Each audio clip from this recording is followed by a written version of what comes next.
Imagine a time when your deepest beliefs could cost you everything, when suspicion lurked in every shadow and the state held absolute power over your soul. This was the chilling reality under the Spanish Inquisition. In the late 15th century, Spain was transforming. The kingdoms of Castile and Aragon united under Ferdinand and Isabella, the Catholic monarchs. They envisioned a unified nation, strong and religiously pure. The existing medieval Inquisition, controlled by the Pope, felt insufficient. Ferdinand and Isabella wanted a tool directly under their command. In 1478, they secured a papal bull to establish their own Inquisition. This new institution was unique. It answered primarily to the crown, not Rome. Its initial target was specific: conversos, Jews who had converted to Catholicism, often under duress. There was widespread suspicion that many conversos secretly practiced Judaism. The monarchs feared this perceived heresy would corrupt the true faith. They sought to root out these false converts. The reasons behind the Inquisition were complex, a blend of religious zeal, political ambition, and economic opportunity. It wasn't just about faith, it was about control. Religious uniformity was a primary goal.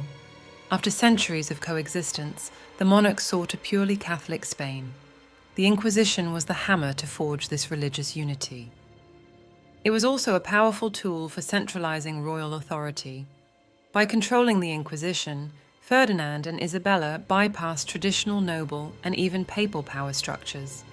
They created a state within a state, loyal only to them. Economic motives were undeniable. Many conversos were successful merchants and financiers. Accusing them of heresy allowed the crown to confiscate their wealth and property. This provided significant funds for the monarchy. Fear of the growing Jewish population's influence played a role. The Inquisition's pressure culminated in the 1492 Edict of Expulsion, forcing Jews to convert or leave Spain. This removed a perceived economic and religious threat. Political concerns also factored in.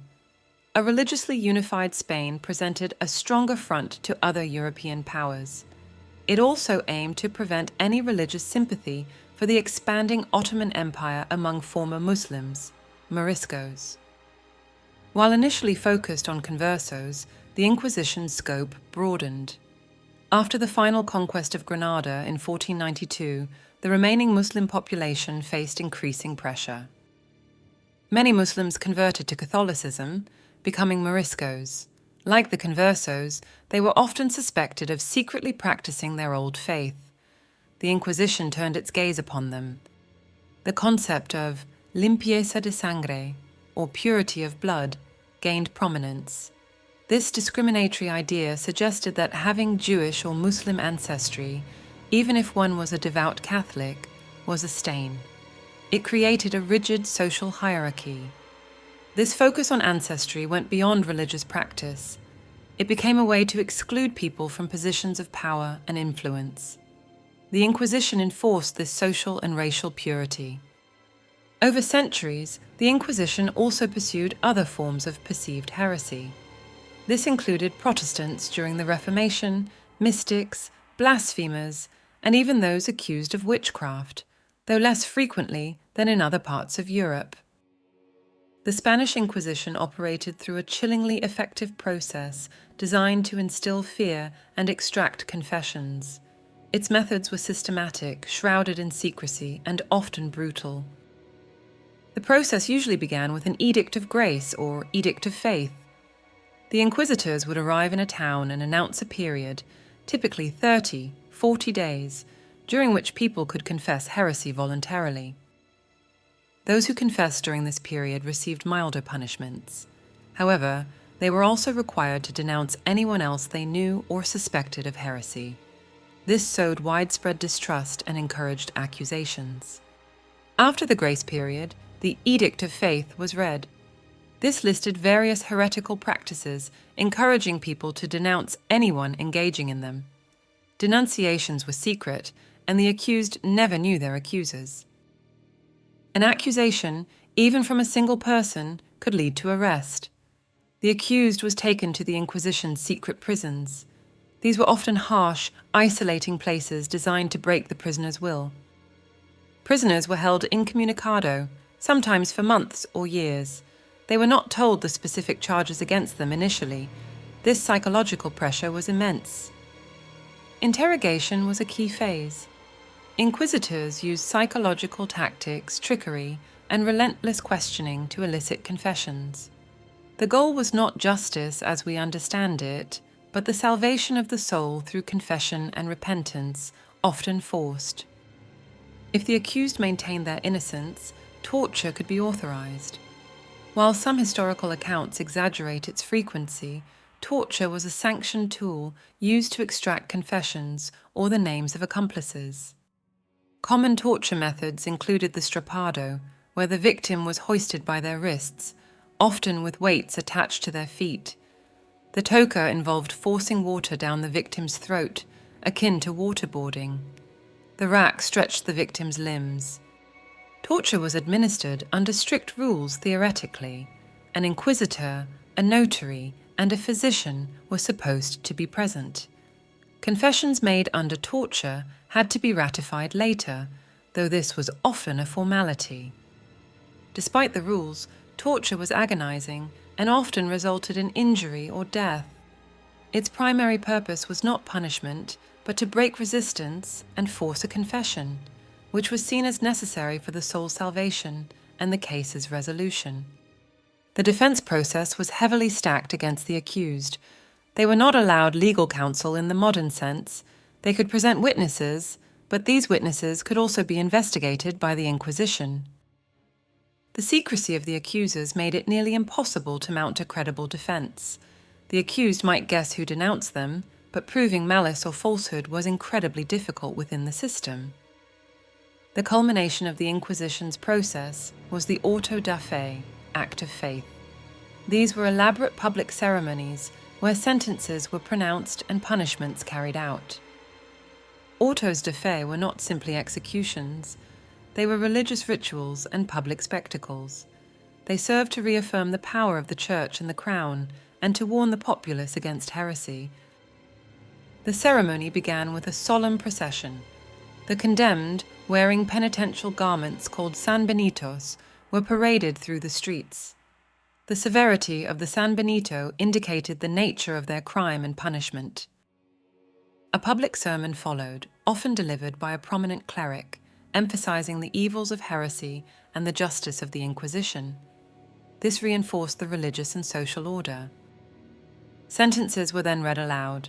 Punishments varied widely based on the severity of the offense and whether the accused confessed and repented.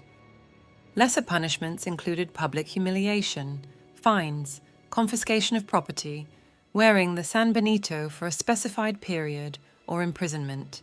Some were sentenced to serve as galley slaves.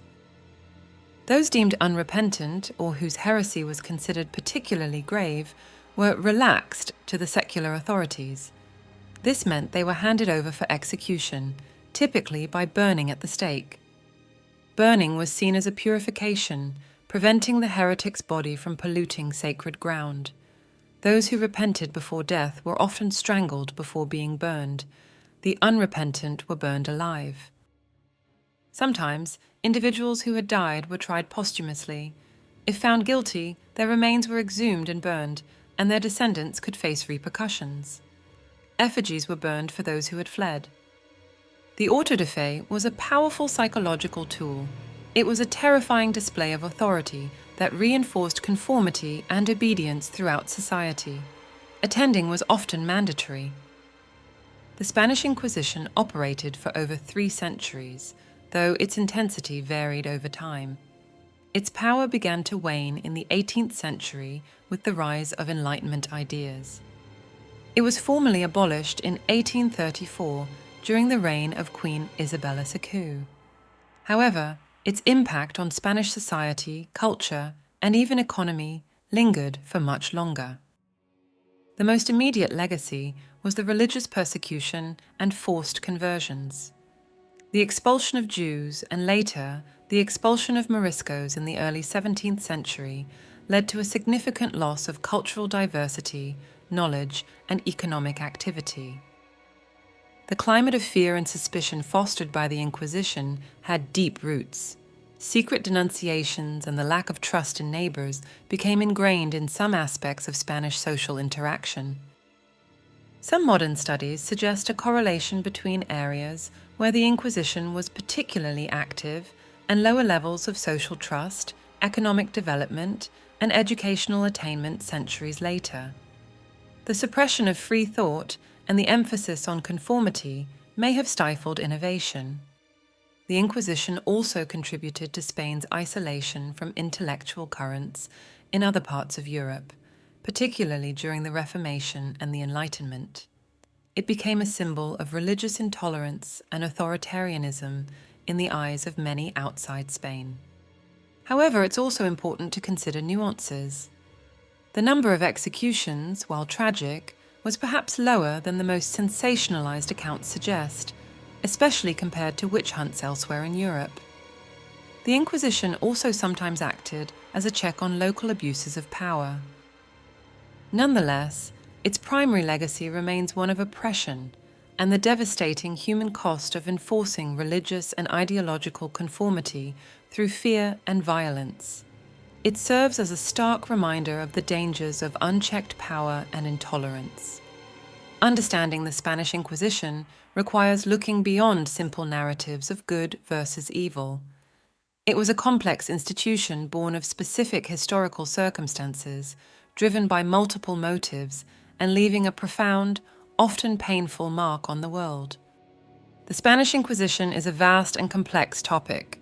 We've only scratched the surface of its history, motivations, methods, and impact. To truly grasp this period, delve into primary sources, historical accounts, and scholarly analyses. Visit museums and historical sites related to the Inquisition in Spain. Don't let history remain in the past. Learn from it. Understand the forces that drove the Inquisition, and recognize their echoes in the world today. What aspects of the Spanish Inquisition surprised you the most? Share your thoughts and continue the conversation. Subscribe to our channel for more historical explorations, and hit the notification bell so you don't miss our next deep dive into the past.